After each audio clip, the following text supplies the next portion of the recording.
I'm glad to invite you to Hana Talks. Hana Talks is a medium to convey various things. We walk through light discussion with various figures and walk with you to explore the extraordinary that you never imagined. So come on and stay there because you will regret losing a great part of our Awism journey. Just relax and enjoy the show.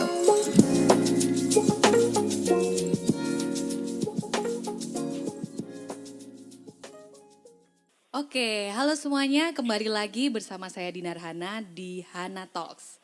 Sesi kali ini kita akan ngobrol bareng salah satu entrepreneur Indonesia, muda, sukses, dan kita harus tahu gimana kiat-kiatnya untuk bisa survive sampai sekarang. Dan selamat datang, saya akan sapa langsung. Apa kabar Mas Ferry Juber? Halo Ibu Dinar. Halo, gimana nih kabarnya Mas Ferry? Baik, how are you? Fine, I'm good. Alhamdulillah, puasanya lancar? Alhamdulillah lancar. Alhamdulillah. Gimana nih kita ngobrol-ngobrol tentang Mas Ferry, kesibukannya dan perusahaannya yang mungkin ada tips-tips buat pendengar Hana Talks ya. Oke. Sure. Mungkin ada yang ingin tahu sih sebenarnya gimana ceritanya seorang Ferry Juber terjun ke dunia konten nih. Mungkin bisa jelasin dulu Mas Fer. Baik, jadi sebelumnya saya berterima kasih kepada Hana Bintang sudah mengundang saya untuk podcast ini ya. Yes. Jadi bagaimana aku awalnya terjun ke dunia konten, aku coba melihat di mana aku bisa kasih value.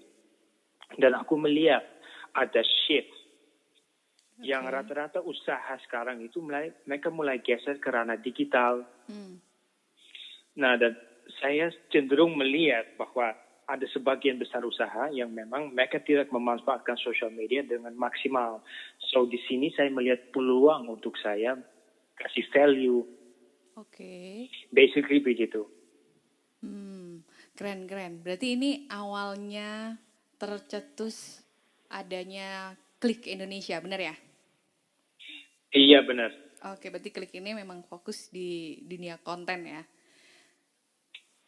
Yeah, you can say that it's basically in content and social media management. Dan idenya sebenarnya udah muncul tahun 2015. Okay. Tapi waktu itu saya butuh mentor, saya butuh orang-orang yang menunjukkan cara untuk saya berbisnis di Jakarta. Okay. So that's why saya waktu itu decide untuk kerja dulu dengan orang-orang yang hebat, yang misalnya bisnisnya udah sejalan dan jauh lebih maju. Oke. Tapi in my mind, when I worked for these people, in my mind, I always had Klik Indonesia in my mind. So I knew that everything that I was doing there, di usaha saya tersebut, is for my own company in the future. Oke, jadi ada long term vision ya dari Mas Ferry sendiri. Keren. Yes, you can say sebelumnya aku harus kenalin juga deh kayaknya ke pendengar Hana Talks. Ferry Juber ini adalah CEO dan founder dari Klik Indonesia. Benar ya? Betul. Oke, mungkin ada company-company lain selain Klik Indonesia yang sedang dibangun sama Mas Ferry? Ada, tapi memang primary fokusnya itu benar-benar Klik Indonesia. Jadi memang nama perusahaannya adalah PT Karya Nusa Sedaya. Klik Indonesia adalah salah satu major company di bawahnya. Oke, keren. Kurang lebih begitu. Oke, langsung deh ya kayaknya kita pengen Mas Ferry jelasin sedikit tentang Klik Indonesia itu kayak apa? Jadi sebenarnya yang tadi saya bilang di pertanyaan pertama bahwa kita selalu mau memberikan value kepada usaha-usaha yang mereka punya social media, mereka mempunyai aktivitas ranah digital. Kita ingin terus kembangin hal itu. Nah, that's how we actually add value. Okay. Dan saya rasa ini udah bisnis yang lumayan benar karena statistika We Are Social Report tahun kemarin bilang bahwa di Indonesia rata-rata orang memakai social media 3 jam 26 menit kan setiap hari. Dan average time-nya orang Indonesia menghabiskan dengan internet adalah 8 jam lebih. So, memang ada shift ke ranah digital. Oke. Nah, Ngomongin soal dunia digital ya, berarti terkait dengan sebuah Ya, brand. Nah, apa yang bisa dilakukan sebuah brand ini untuk menciptakan value atau konten yang unik untuk customer di saat-saat seperti ini? saya rasa selalu berusaha memberikan value ya. Dan setiap konten yang dirilis kalau bisa itu di-pitching dari segi why-nya. Jadi why your business is important, why your business is valuable for the people. All those type of questions itu yang membuat sebuah brand memiliki konten yang bagus. Oke, why ya, why dari brand itu harus ada dan dibutuhkan sama orang. Kemudian kita buat konten dengan value tentunya ya. Ya Oke. otomatis kalau pitchingnya dari segi why-nya, kontennya akan bagus. Dan selain itu, memang mereka harus punya kehadiran. So this time is the perfect time to really be active on social media. Talking about brand wise ya. Oke. Kehadiran ini maksudnya masuk ke dalam dunia digital itu sendiri ya? Ya, jadi mereka aktif misalnya di social media, mereka aktif di Oke. Instagram, mereka aktif di Facebook. Oke. Nah, kira-kira kalau ngomongin soal brand, karakteristik brand yang memorable di mata konsumen tuh yang seperti apa sih? Nah, kalau kita bicara misalnya branding juga kan, ya, kalau kita misalnya ditanya air putih, kita kan cenderung ingat Aqua. Kalau kita ditanya tentang mie instan, kita cenderung ingat Indomie. Nah, Yes. gimana caranya? Misalnya kalau kita ingat kurikulum people development, kita ingatnya Hana Gemintang. Nah, gimana kita caranya mencapai hal itu? Nah, menjawab lagi kembali ke jawaban sebelumnya bahwa valuable content, kehadiran yang benar-benar aktif di social media, those type of things really help a brand out. Oke. Keren. Selalu gini ya kalau ngobrol sama Mas Ferry nih. So, Selalu banyak saya insight. belajar dari Hana Gemintang. Kebalik-balik ini. Oke, itu tadi jika brand baru gimana caranya supaya bisa ditangkap langsung oleh customer. Nah, ini kalau brand-brand yang sudah ada atau yang sudah mulai dikenal nih ya. Apa yang perlu dilakukan untuk bisa paling tidak mempertahankan eksistensi? Jawaban simpelnya adalah terus berinovasi ya, dan selalu ada jalan untuk terus meningkatkan kehadiran tersebut. Perhaps dengan specify their goals again. Jadi, apakah selama ini usahanya itu sudah sesuai dengan brand guidelines yang telah dibikin beberapa tahun lalu? Karena kadang beberapa perusahaan itu mereka mulai sedikit menyimpang dari guidelines yang telah mereka bikin beberapa tahun sebelumnya. So, get back on the track again. Selalu introspeksi diri. Even if you are a big company, selalu ada ruang untuk introspeksi diri. Karena selalu ada usaha-usaha lain yang sedang berjuang untuk take over that position. So, ask yourself what will satisfy your business and keep innovating. That's what I will say. Oke. Terus ada tips nggak sih how to create a good content gitu Pak Fer? Well, kira-kira bagaimana sih kita bisa mencari perhatian calon customer? Dan bagaimana kita bisa membuat mereka engage dengan our content? Apakah content kita itu sudah cukup shareable? Nah, based on those type of questions, kita bisa menilai apakah ini akan menjadi konten yang bagus or not. Oke. Jadi, di era seperti ini kita harus memanfaatkan peluang kebutuhan sebuah brand dalam bidang konten ini. Oke, tolak ukur shareable itu seperti apa? Tolak ukur shareable seperti apa? Well, kira-kira kalau itu misalnya resonates ya dengan customer atau calon customer itu isinya informasi baru, misalnya ada statistik baru, ada infographics, memiliki informasi baru, something new, itu cenderung orang akan share. Something menarik, orang cenderung share. Nah, share ini penting untuk kita menarik customer baru, untuk kita reach a new potential market. Oke. Untuk sebuah company saat ini kan banyak sekali misalnya startup gitu ya. Banyak beredar artikel-artikel yang menyebutkan bahwa sebuah startup itu bisa di-branding bersama dengan branding ownernya sendiri. Nah, itu pendapat Mas Ferry sendiri gimana? Saya setuju sih, sebuah brand ya, terutama startup itu mereka cenderung lebih dikenal luas kalau misalnya foundernya juga memiliki reputation yang baik. Kalau misalnya he has been creating good content for a while, otomatis people will more believe in the brand or the business that he's trying to conceive to the public. So that's why personal branding itu memang sangat penting saya rasa. Buat setiap startup kita memang harus bangun reputasi yang baik sih sebenarnya. Oke, nah kita sering lihat Instagramnya Mas Ferry Juber ini luar biasa sih, banyak sekali inspirasi-inspirasi yang disampaikan. Belum. Ini ngomongin. Saya lebih banyak belajar dari Ibu Dinar. Aduh, mesti dibalik-balik. Oke, kita pengen tahu nih, mungkin bisa dibuat contoh juga buat teman-teman yang dengerin Hana Talks. Selain Klik, di sini juga ada seorang founder bernama Ferry Juber. Nah, di situ banyak sekali hal-hal yang di-share sama Mas Ferry. Kita pengen tahu nih arahnya branding seorang Ferry Juber nih seperti apa?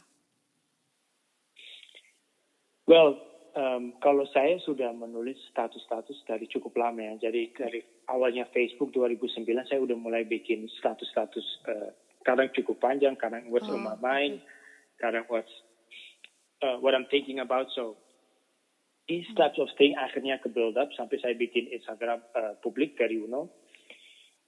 Dan di sini saya ingin share hal-hal yang menurut saya bisa membangkitkan semangat untuk orang lain bikin usaha. So basically that's the theme of my Instagram. Okay.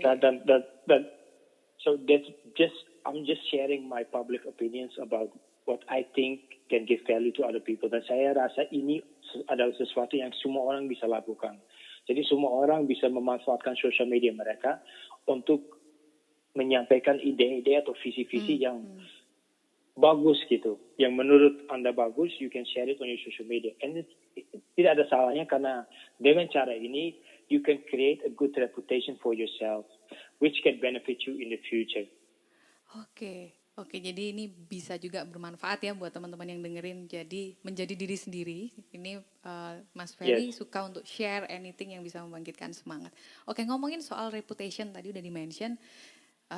Reputation management or tentang branding itu seperti apa untuk melabel bisnis kita di era sekarang ini, kemungkinannya, peluangnya, opportunity-nya untuk teman-teman yang mau start up their business gimana nih?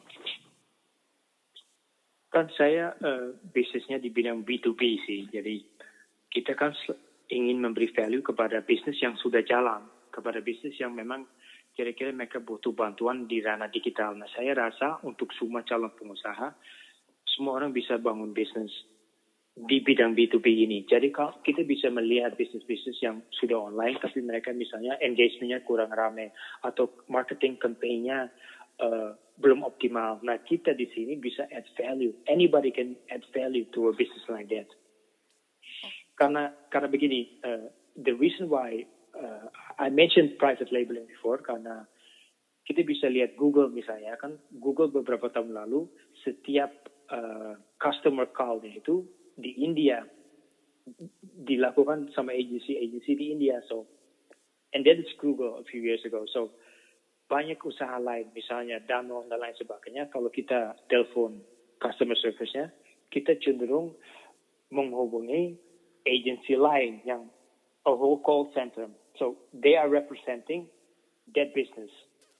You know what I mean? So this is a peluang business that anybody can do. Oke. Iya sih ya, platformnya sudah ada, tinggal kita mau melihat seperti apa yang akan kita kerjakan nanti gitu ya. Ya. Oke. Kalau di Klik sendiri selama krisis ini terjadi, ada hal yang mungkin menjadi salah satu company yang terdampak dengan adanya krisis ini, Mas Fer? Well, sebenarnya justru sekarang bisnis konten semakin ramai ya sebenarnya. Jadi kan karena banyak orang sekarang lebih menghabiskan waktu online, justru sekarang adalah waktu yang ideal sebenarnya untuk meningkatkan konten. Cuman memang cenderung saat ini ada beberapa klien yang karena mereka terdampak pandemik ini, otomatis kita juga mau nggak mau sedikit terdampak di bagian cash flow. Saya rasa every business is going through this now, walaupun kita di B2B. So we are also going through the same ini. However, kita selalu untuk klien-klien yang masih kita pegang sekarang, kita justru lebih banyak kerjaan saat ini. Wow, keren. Nah, kalau memang kliennya adalah perusahaan-perusahaan yang terdampak, ini apakah ada adjustment gitu mungkin untuk price or anything yang bisa tujuannya untuk membantu mereka tapi tetap klik. Jadi untuk klien-klien klik sendiri yang mungkin juga sebenarnya terdampak oleh krisis ini, mungkin ada treatment khusus dari klik untuk klien-kliennya mungkin mempermudah ada adjustment dari price mungkin atau memberikan sesuatu yang lebih dengan price yang sama atau anything yang sekarang sistem yang sedang dikerjakan oleh klik sendiri di masa krisis ini. Ya, we do. Kalau kami memberikan adjustment price. Jadi kita memberikan diskon kepada bisnis-bisnis yang saat ini sedang kesulitan cash flow-nya. Kita otomatis juga memberikan adjustment. Karena kita mengingatkan kembali kepada klien bahwa justru sekarang adalah waktu yang paling bagus untuk semakin berkembang. Bukan untuk kita mundur. So justru sekarang saatnya untuk ekspansi. Kita selalu mengingatkan klien begitu. Nah, kadang kalau klien misalnya sekarang cash flow-nya kurang bagus, kita otomatis memberikan diskon. Yang penting terus jalan. Luar biasa, keren banget ini ya. Oke, mungkin. Tapi sekali lagi, kalau kita misalnya memberikan diskon itu bukan berarti kita mengurangi kualitas. Oke, berarti ada adjustment di price, tapi kualitasnya keep your quality, but understand the business. Oke. Wow, keren. Oke nih, ada nggak sih prinsip-prinsip mungkin untuk long term vision yang harus kita punya di dalam krisis dan mungkin bukan hanya krisis ini, tapi di krisis-krisis mendatang yang bisa disampaikan sama Mas Ferry ke teman-teman pendengar Hana Talks mungkin? Ya, jadi saya rasa kalau kita memiliki bisnis yang misalnya kita ingin survive another pandemic perhaps, atau kita ingin survive secara jangka panjang, saya rasa ada 5 aspek yang memang setiap bisnis harus punya. Oke. Nah, satunya adalah differentiate, which means kita harus memiliki usaha yang berbeda dengan yang lain. Kedua, kita harus menekankan kolaborasi. Jadi kalau bisa kita berkolaborasi terus dengan mereka yang sudah punya pengalaman lebih banyak dari kita. Atau perhaps they have bigger dreams with us. So that's good for our business if we collaborate with those aspects. Ketiga, kita harus tekankan inovasi. Jadi kita harus terus siap berinovasi. Karena inovasi memang menghasilkan prestasi for our business. Keempat, kita harus engage. Which means kita harus terus buka dialog dengan prospek, klien, customer produk kita, melibatkan kalau bisa mereka dengan proses kreatifnya. Nah, ini bisa kita lakukan dengan misalnya lebih aktif di social media, especially during these times and in the future. Kelima adalah cultivate. So I believe that every business harus sadar bahwa mereka ini harus berkembang. Kalau semua bisnis sekarang adalah proses, including yours. So selama kita sadar bahwa ini adalah proses, otomatis kita akan strive untuk membuatnya lebih baik. Kita akan terus belajar, kita akan terus bermain ofensif, bukan defensif. Dan saya rasa ini adalah suatu kelebihan kalau kita menyadari kelima aspek ini. Oke, ada 5 aspek, differentiate, collaborate, innovate, engage, dan cultivate. Keren banget ini. Exactly. Dan mungkin ada satu motivasi dari Mas Ferry buat teman-teman pendengar semua nih untuk sebelum kita mengakhiri sesi ini, yang paling mudah dilakukan saat ini apa sehingga semuanya bisa bangkit, semangat lagi dan bisa Yes. berkarya lagi? Well, basically seperti saya bilang tadi sih, saya rasa sekarang adalah waktu yang ideal untuk memanfaatkan keadaan untuk ekspansi, bukan retract. Oke. Jadi kalau bisa kita lebih aktif as a business ya, as a business lebih aktif di social media. Karena sekarang orang lebih banyak consuming content, basically karena they are at home, they are consuming more content. So manfaatkan waktu itu untuk release lebih banyak konten yang lebih engaging untuk kita ekspansi reach kita dan eventually sih untuk kita capture more attention in the marketplace. So itu intinya, capture more attention now. Jangan kita putus asa karena justru saat ini adalah saat yang Allah membuka pintu-pintu baru. Oke. Basically that's what I think and that's what I believe in. Oke, so dalam masa krisis ini sebenarnya opportunity yang besar banget ya buat yang mau melihat dan Exactly. mau mencoba. Oke, Mas Ferry ini luar biasa. Ini adalah sebuah conversation yang singkat tapi padat dengan ilmu dan Hana Talks Thank you. berharap most welcome. Hana Talks berharap next kita bisa share-share lagi di podcast kita selanjutnya mungkin dengan topik yang berbeda atau dengan insight yang lebih dalam lagi, lebih fokus lagi tentang brand atau Sure, tentang konten. sure. Oke, pendengar Hana Talks semua, nantikan podcast Hana Talks selanjutnya dengan topik yang berbeda di platform kesayangan Anda, YouTube, Spotify, dan Anchor. Oke, terima kasih Mas Ferry atas waktunya You're dan welcome. sampai ketemu lagi. See you. See you.